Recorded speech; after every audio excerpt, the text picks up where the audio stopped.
مزید ویڈیوز دیکھنے کے لیے محمدی رونی قافلہ کے آفیشیل چینل کو سبسکرائب کریں اور بیل آئیکن کو پریس کریں۔ بسم اللہ الرحمن الرحیم۔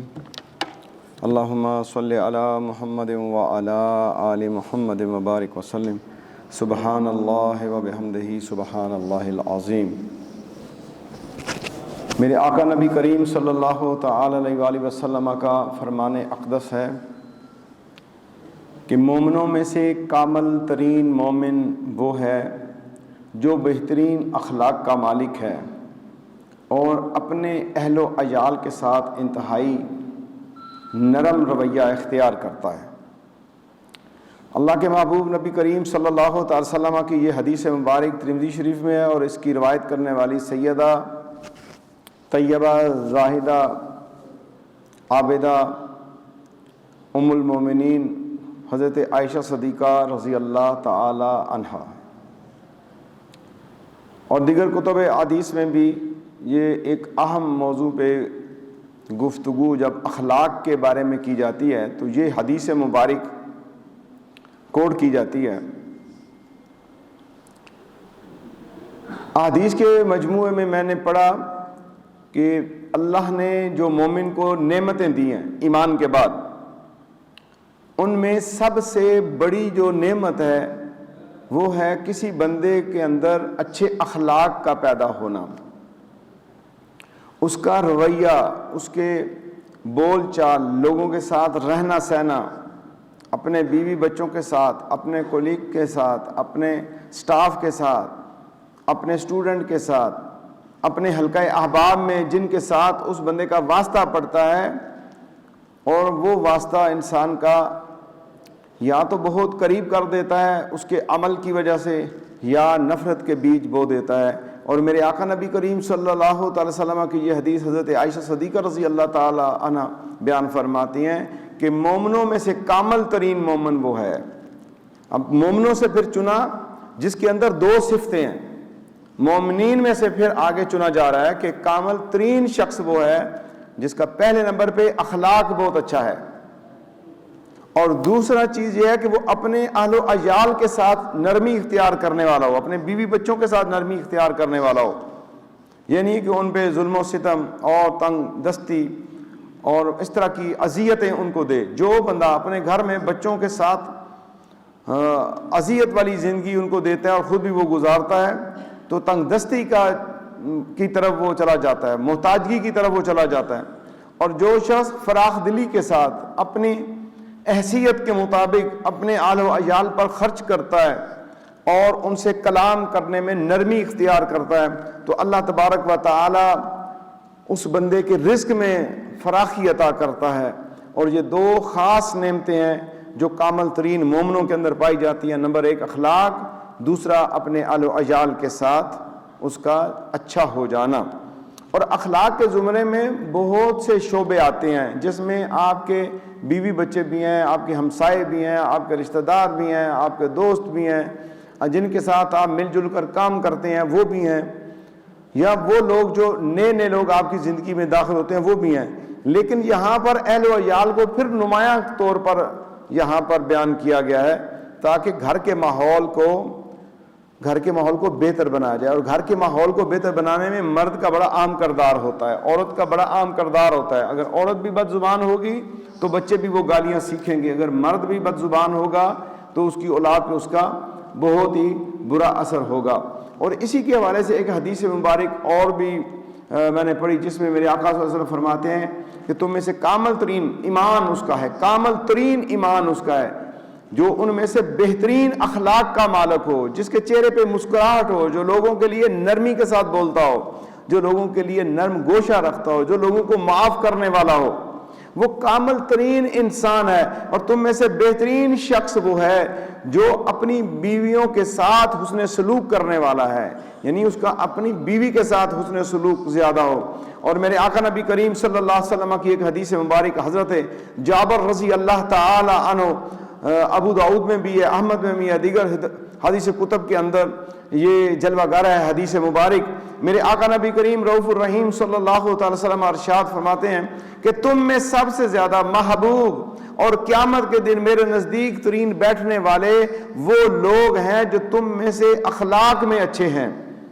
اب دیکھ لیں کہ میں اور آپ یہ امید رکھتے ہیں کہ اللہ کے محبوب صلی اللہ علیہ وسلم کی شفاعت قبر میں بھی ملے گی اور میدان حشر میں بھی ملے گی، اور آقا تو خود فرما رہے ہیں کہ میرے جو زیادہ محبوب لوگ ہوں گے میری امت میں سے، قیامت کے دن میرے نزدیک ترین بیٹھنے والے لوگوں میں سے وہ لوگ ہوں گے، جو ایک ہی صفت یہاں پر بیان کیا ہے، جن کے اخلاق بہت اچھے ہوں گے۔ اب یہاں پر دیگر جو شریعت نے ہمارے اوپر چیزیں عائد کی ہیں، فرائض و واجبات، ان کی سطح اپنی جگہ پر ہے۔ یہ نہیں ہے کہ ایک بندہ فرائض و واجبات کو ترک کرتا ہے اور اخلاق کرتا ہے، نماز پڑھتا نہیں اخلاق بڑے اچھے ہیں، روزہ رکھتا نہیں اخلاق بڑے اچھے ہیں، اور اخلاق بڑے اچھے ہیں زنا و بدکاری بھی کر جاتا ہے، نہیں، ان چیزوں کو اور پیرا کے اندر علماء بیان کرتے ہیں۔ یہاں پر صرف اخلاق کے حوالے سے ہے کہ مومن جب فرائض کی پابندی کرتا ہے، واجبات کی پابندی کرتا ہے، حلال اور حرام کو سمجھ لیتا ہے، ایمان باللہ، ایمان بالکتب، ایمان بالرسل، ایمان بالآخر کے اوپر اس کا یقین کامل ہو جاتا ہے، اور شرک و بدعات سے وہ بالکل اپنے آپ کو پاک کر دیتا ہے، کیونکہ سب سے بڑا گناہ شرک ہے اگر وہ شرک کرتا ہے۔ ان چیزوں سے وہ بچتا بچاتا ہوا اپنے ایمان کو محفوظ و مضبوط کرتا ہوا، اس کے اندر جو پہلی چیز دیکھی جائے گی مومنین میں وہ اس کا اخلاق دیکھا جائے گا۔ اخلاق جو ہے اس کے طرز حیات کو بناتے ہیں، اخلاق اسے زندگی کا سلیقہ سکھاتے ہیں، اخلاق اسے دنیا میں جو ہے بہت سے لوگوں کے اندر محبت والا بنا دیتے ہیں، اور اخلاق سے وہ لوگوں کے دلوں کو جیت لیتا ہے۔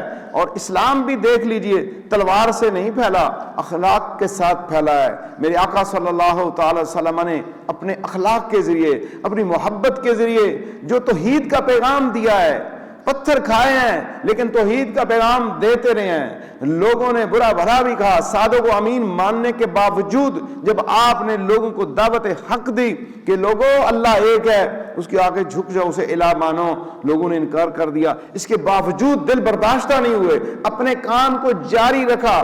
کافروں کے بچے بھی چھوٹے آپ کو ملتے، آپ ان کے سر پر بھی جو ہے اپنا مبارک ہاتھ پھیرتے کہ یہ تو بچے ہیں، اور آپ کے اخلاق سے بچے متاثر ہو کر اسلام لے کے آئے ہیں۔ میں نے مطالعہ میں یہ پڑھا کہ چھوٹے بچے آپ کے اخلاق سے متاثر ہوئے ہیں، اور چھوٹے چھوٹے بچے آپ کے انتظار میں چوراہوں پہ کھڑے ہو جاتے تھے کہ آقا صلی اللہ علیہ وسلم کا گزر یہاں سے ہوگا۔ میرے دوستو، اسلام اخلاق اور محبت سے پھیلا ہے۔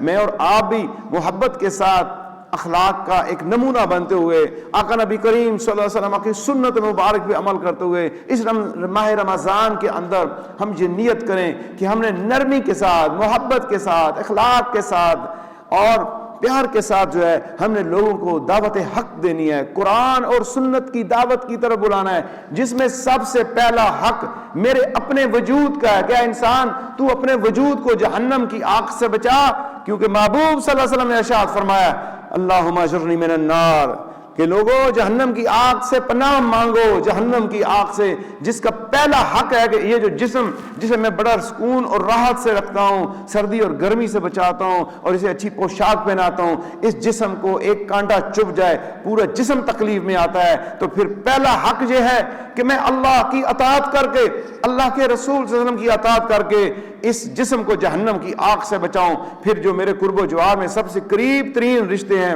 بیوی بچے ہیں، بہن بھائی ہیں، والدین ہیں، اولاد ہیں، رشتہ دار، ہمسایہ، پھر درجہ بدرجہ ان کی طرف ہم جو ہے نا تربیت کے ماحول کو لے کے جائیں، ہم تربیت کے ماحول کو لے جائیں، جہاں جائیں اللہ اور اس کے رسول کی بات کریں، بے شک دو بندے ہی آپس میں ملیں، ضرور اللہ اور اس کے رسول کی بات کریں۔ اخلاق میں سے ایک اخلاق کا جو سب سے خوبصورت پیغام ہے کہ جس کے اخلاق اچھے ہوتے ہیں سب سے پہلے وہ اللہ اور اس کے رسول کی بات کرتا ہے۔ یہ اخلاقیات کے اندر بولا گیا ہے کہ اللہ اور اللہ کے رسول کی بات کرنے والے وہ اخلاق کے اعلیٰ پیمانوں پہ ہیں، جو امر بالمعروف نہی عن المنکر کا کام کرتے ہیں، دین کے لیے گلی گلی نگر نگر کوچا کوچا جاتے ہیں، ذکر اللہ اور ذکر رسول کو پہنچاتے ہیں، قرآن و سنت کی تعلیمات کو پہنچاتے ہیں، تو وہ کتنے اعلیٰ ہیں جو اللہ کے دین کے لیے قدم لے کے نکلتے ہیں۔ میرے دوستوں، ہم اپنے اخلاق کے ذریعے دین کا کام کریں، ہم اپنے اخلاق کے ذریعے اپنی بیویوں کو بچوں کو نمازی بنائیں، پیار اور محبت کے ساتھ ہم انہیں دین کی طرف دعوت دیں۔ یہ اس وقت کا تقاضا ہے، اور ماہ رمضان المبارک تو اخلاق ٹھیک کرنے میں بہت اہم کردار ادا کرے گا۔ یہ اللہ سے ملانے والا مہینہ، معرفت الہی کے دروازوں کو دریچوں کو کھولنے والا، معرفت کے سنہری اصولوں کو دلوں میں منتقل کرنے والا، قلب کو ذاکر بنانے والا، روح کو راحت دینے والا، جسم کو اطاعت گزار بنانے والا اور جسم کا تزکیہ نفس کرنے والا یہ مہینہ، جس میں میں اور آپ اور پوری امت اس ٹائم داخل ہیں۔ اس مہینے کے اندر ہم اپنی اصلاح کریں اور اپنے اخلاق کو بہتر کریں اور گناہوں سے بچیں اور خوب اللہ کی بارگاہ کے اندر توبہ کریں۔ میرے آقا صلی اللہ علیہ وسلم نے ارشاد فرمایا، دو چیزیں ایسی ہیں، وہ کیا ہیں؟ تم اس کی کثرت اختیار کرو، ایک کلمہ طیبہ کا کثرت سے ذکر کرو، دوسرا تم استغفار کثرت کے ساتھ کرو، اور دو چیزیں وہ ہیں، ایک اللہ سے اس کی محبت کا سوال کرو، دوسرا اس نے جو جہنم بنائی ہے اس سے نجات حاصل کرنے کا سوال اللہ کی بارگاہ میں کرو۔ یہ چار کام اس ماہ مقدس میں ضرور کیجئے، انشاءاللہ اللہ تبارک و تعالی آپ کو اور مجھ کو ہدایت کاملہ عطا فرمائے گا۔ ہم اپنے رب کو ذکر کے ساتھ مناتے ہیں، اور اس کے نام جو رحمان رحیم غفار اور ستار ہیں، اور وہ اسماء جو اللہ کی بارگاہ کے اندر پیش کیے جاتے ہیں، تو اللہ تبارک و تعالی ذاکرین کے ذکر کو پسند کرتا ہے۔ ذکرن کثیرہ کی بات اللہ نے قرآن میں کی ہے، ایک نہیں متعدد جگہ پر جو اللہ نے ذکر کی بات کی ہے۔ نماز کے اوقات کا وقت ہے، روزہ رکھنے کا وقت ہے، زکوٰۃ دینے کا ایک وقت ہے، حج کرنے کا ایک وقت ہے جب آپ صاحب مال ہوں گے، صدقہ اس وقت کر سکتے ہیں جب آپ کے ہاتھ میں ہوگا، لیکن ذکر کے لیے کوئی شرط نہیں ہے، نہ جگہ، نہ مقام، نہ وقت، نہ دن، نہ رات، آپ جہاں پہ بھی ہیں جتنا زیادہ اپنی زبان کو ذکر الہی میں مشغول کریں گے، قیامت والے دن اتنا ہی زیادہ اجر پائیں گے، اور بالخصوص موت کے وقت جو زبان ذاکر ہوگی اور اس کی روح نکلنے میں آسانی ہوگی، اور وہ دنیا کی باتیں کرتے ہوئے نہیں مرے گا، بلکہ اللہ اللہ کرتا ہوا دنیا سے جائے گا، کلمہ پڑھتا ہوا جائے گا اور کلمہ کی گواہی دیتا ہوا جائے گا، توحید و رسالت کی گواہی دیتے ہوئے دنیا سے جائے گا۔ آئیں مل کے ہم اللہ تبارک و تعالی جل شانہ کا ذکر کرتے ہیں یکسوئی کے ساتھ، کوئی زبان خاموش نہ رہے، محبت کے ساتھ، پیار کے ساتھ اللہ کا ذکر کیجئے، اللہ کو منائیے۔ بسم اللہ الرحمن الرحیم، یا اللہ یا رحمان، یا اللہ یا رحیم، یا اللہ یا رحمان، یا اللہ یا رحیم، یا اللہ یا رحمان، یا اللہ یا رحیم، یا اللہ یا رحمان، یا اللہ یا رحیم، یا اللہ یا رحمان، یا اللہ یا رحیم، یا اللہ یا رحمان، یا اللہ یا رحیم، یا اللہ یا رحمان، یا اللہ یا رحیم، یا اللہ یا رحمان، یا اللہ یا رحیم، یا اللہ یا رحمان، یا اللہ یا رحیم، یا اللہ یا رحمان، یا اللہ یا رحیم، یا اللہ یا رحمان، یا اللہ یا رحیم، یا اللہ یا رحمان، یا اللہ یا رحیم، یا اللہ یا رحمان، یا اللہ یا رحیم۔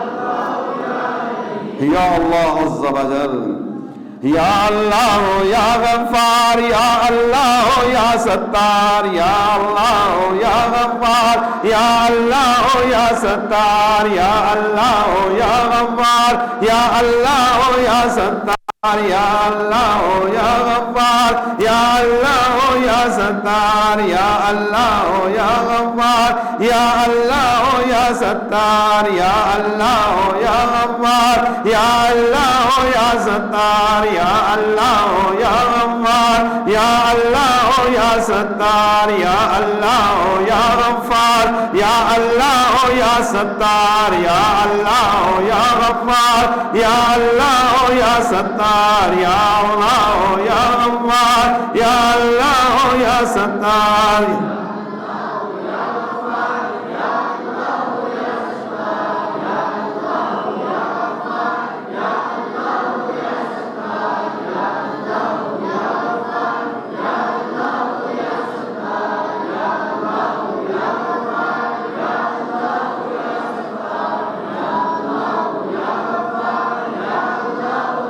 اللہ عز و جل.